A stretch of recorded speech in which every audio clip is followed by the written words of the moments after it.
when you're saying submit. So I guess it just comes from inside. You'll know when it is submission and when it is question.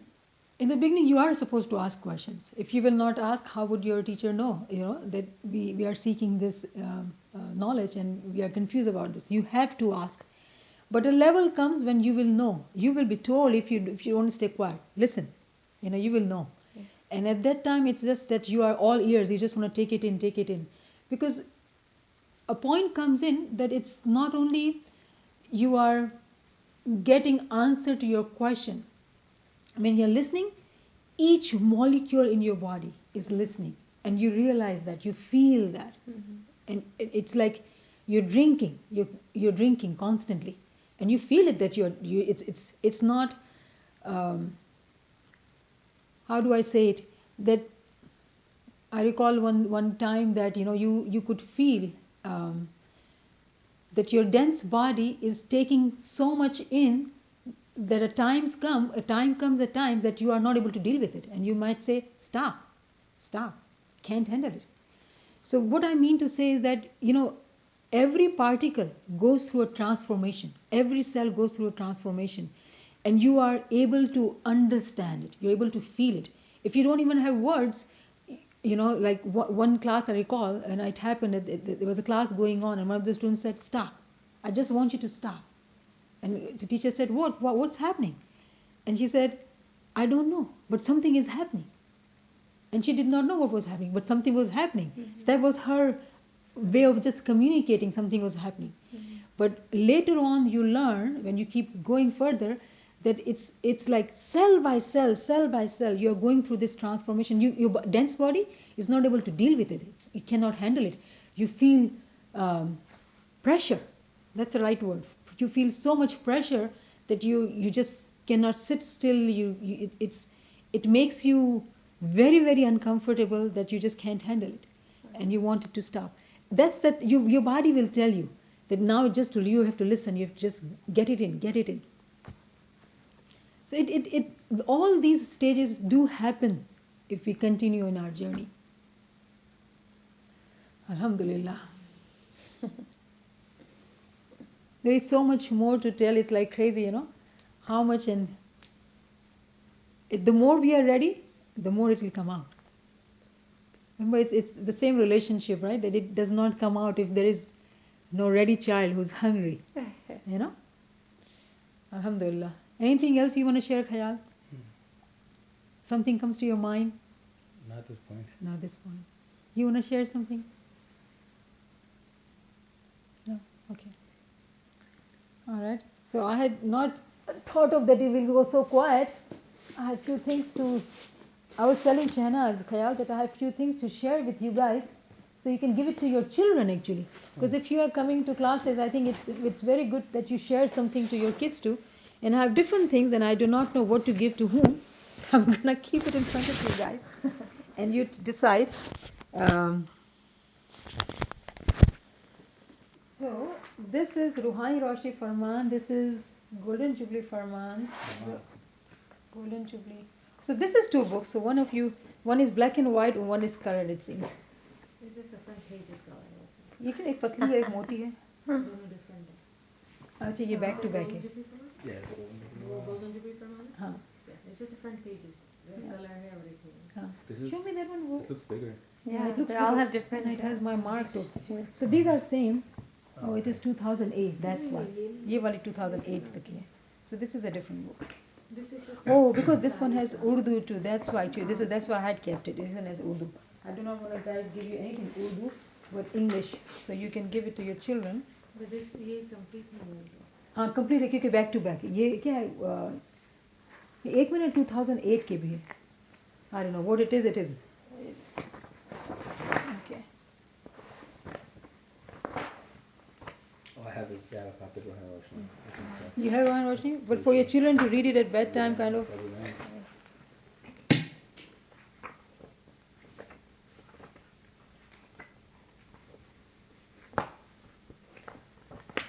And I think this is 100 question we were talking about. Yes. I must have printed it from that site, and I have it. So there is a drawing, like I think like the 8th or 9th question, and it's that drawing. Okay, okay. Do you have this 100 question? You like you? Probably. Let me see. Yeah. Oh yeah, the book. 100 questions. Yeah. Yeah, I was just thinking earlier. You were mentioning about thoughts and alam al and their thoughts start to change, and in Usul from Imam Sultan talks about how the essence of religion is to abandon false concepts, which is like saying abandon false thoughts, right? Which is like saying purifying your thoughts.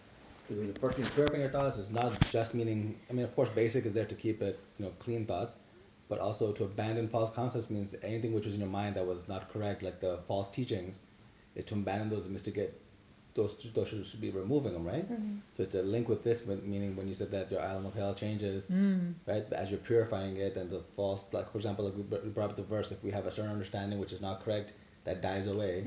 So Imam Sultan Sharma says the essence of religion is to abandon false conceptions. Yeah. So as you remove false thoughts, what's going to happen is the good thoughts should come in, right? When there's a vacuum, something should fill it in. So if you take out the wrong, then the good should immediately come in. And it's interesting because you can also relate to like an esoteric understanding of wuzu, right? Ablution. You say, why don't what's the physical? We know it's to clean your body. Yeah.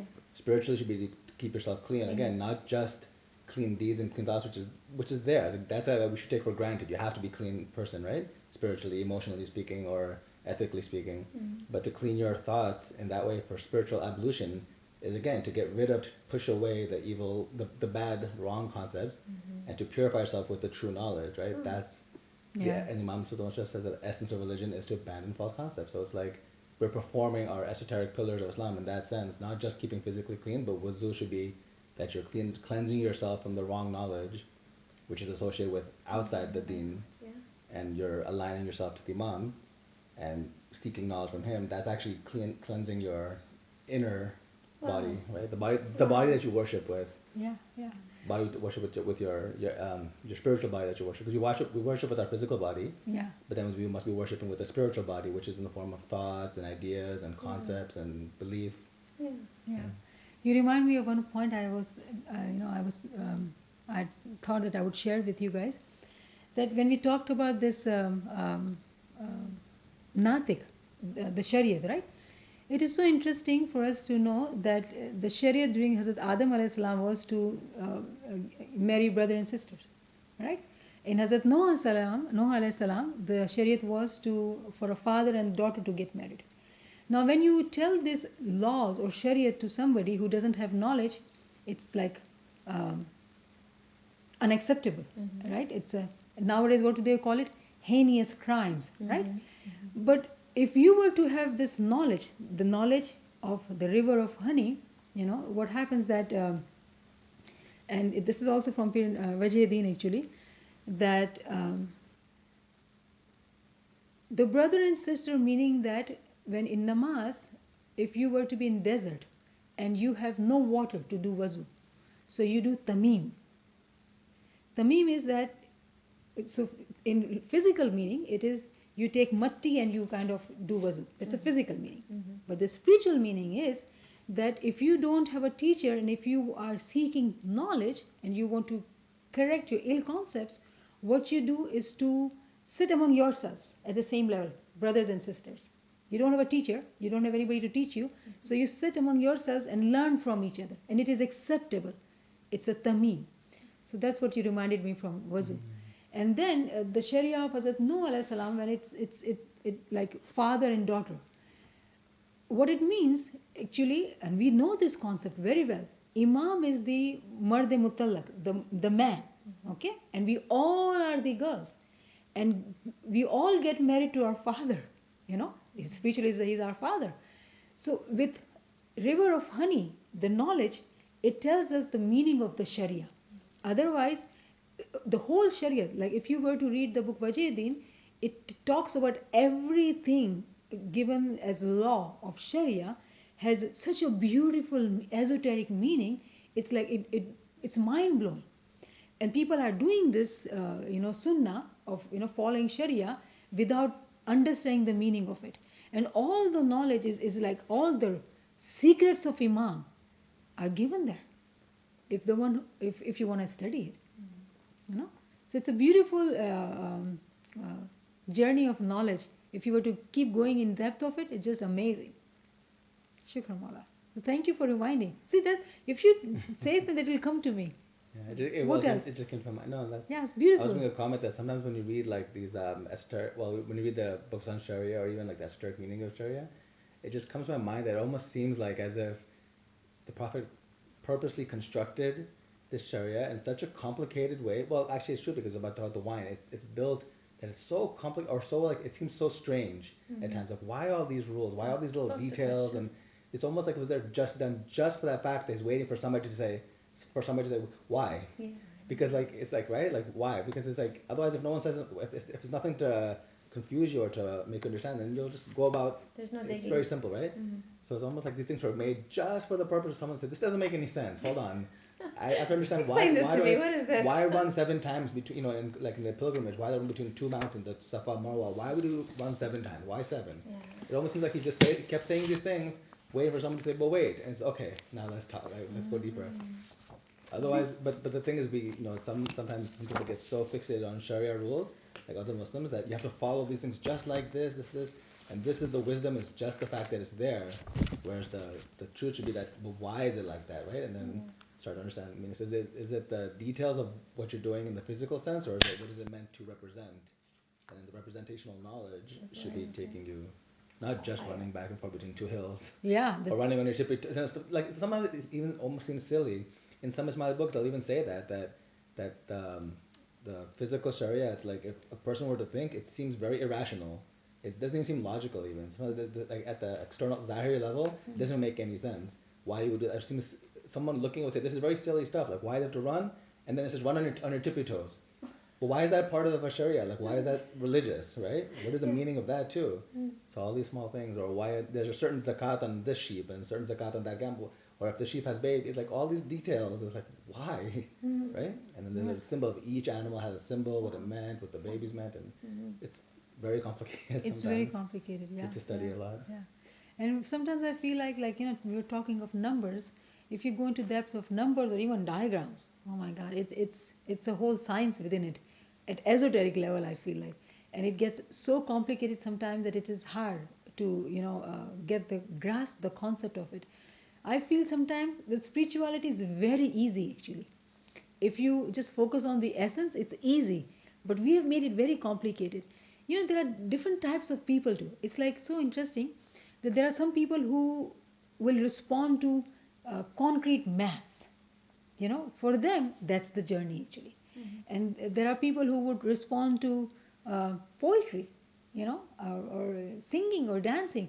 So it's so amazing that for every person's nature, there is food left in esoteric level. From whatever way, Sirat Mustaqim is same. It's the same journey. In which direction you want to come towards him, that's up to you. It's so beautiful. Charles, I think you like that. I'm going to give this to you. Which is It's Farman. And I Thank think you. that's I can photola hata do yahan se. What I else? don't remember the book. It's by Paula Colan. You know what I'm talking about. Yeah. The author. Paulo Coelho. Yes, I know who. yes. And one of his books is about a journey. The Alchemist? No, not the Alchemist. Is it the Alchemist? It could be. Like Okay, he has many books. So I think I've read Alchemist. It wasn't Alchemist. Alchemist is about the child in the Yeah, desert and all that. okay, Not not Alchemist. that one. It's another one. And it's his journey. And this man is in search of this sword, this incredible sword that's going to give him all these powers and stuff. And he has to follow a guide, and the guide takes him on different places and stuff. And in the story, he's literally just following the guide blindly. And he's like, okay, well, this is our journey. And they go back and forth on the mountain 7 times, which is why this is like oh my gosh, like, I was telling you, there's all these connections. Last time we had discussed verse 47 by 15.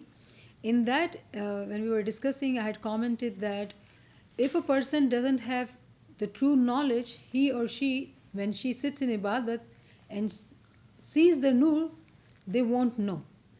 And Maula has said in Farman that whenever you will see the light, you will know it. You will have no doubt. So how do we now understand these two different, things we talked about? In Quran, there is a verse 67/5, which says that there is a light on the first heaven. What it means that when we sit in ibadat, the nur is also in darjat. When we see the light, we will know it. But the light is not only through the sense of seeing. Light can be heard, light can be felt. So there are so many ways of actually didar. If we have no knowledge of it, we will not be able to recognize different types of didar. Everyone, smiley or anyone who practices and walks on the path, does do the ibadat, meditation, will see the light at the first level. But at the same time, those who are not smiley or who are not deserving, they will stop at that stage. A salik, a moment who is walking on this path with true knowledge and doing ibadat, being righteous, will not stop at the first light. He will continue further. When you continue further, there are very many types of didar. With the true knowledge, you are able to identify each and every type of nur you see. So that was one clarification I needed to give. So let's count. So didar of Smell, didar of hearing, didar of hearing, didar of touch, didar of heart, which is heartwarming, didar of understanding, and then the didar of sight. So you're saying that didar of sight, that everybody will see and will know as Malapa's Farman. But others, they may miss it if they do not have the true knowledge or the understanding that there are different kind of didars. That's what you're saying. right. Perfect. In one of the class, you won't believe, one of the gentlemen said, I have seen the light and that is it. I do not need to do anything more because I have seen the light. And in that case, we said that that's the first stage. What about the second? What about the third? There are so many darjat in didar too. And you want to be able to reach the highest level of didar. So if we do not walk on the path of true knowledge, it is hard to continue this journey, because it is Farman of Sultan Muhammad Shah, our souls be sacrificed on this Imam. He has said, always imagine yourself at the first step. So if I say that I saw the light and I've gotten it all, then I've done. Then how do I understand Imam's Farman when he says you're always at the first step? Meaning he's telling me, go further. Think of the next step. So you have never reached, the last step until you're alive. The last step, actually, it's being with him physically and spiritually. Like when you are with him, you are not in this world. During your lifetime, you continue to keep walking further and further. There is no end to his didar. His manifestations are so many that we can't even count. So each manifestation, when you see, you fall in love one more time. So how do you stop? You can't stop. So you continue the journey of the true knowledge and seeing his didar. Subhanallah. Subhanallah. Beshak. Alhamdulillah, shukranillah, alhamdulillah.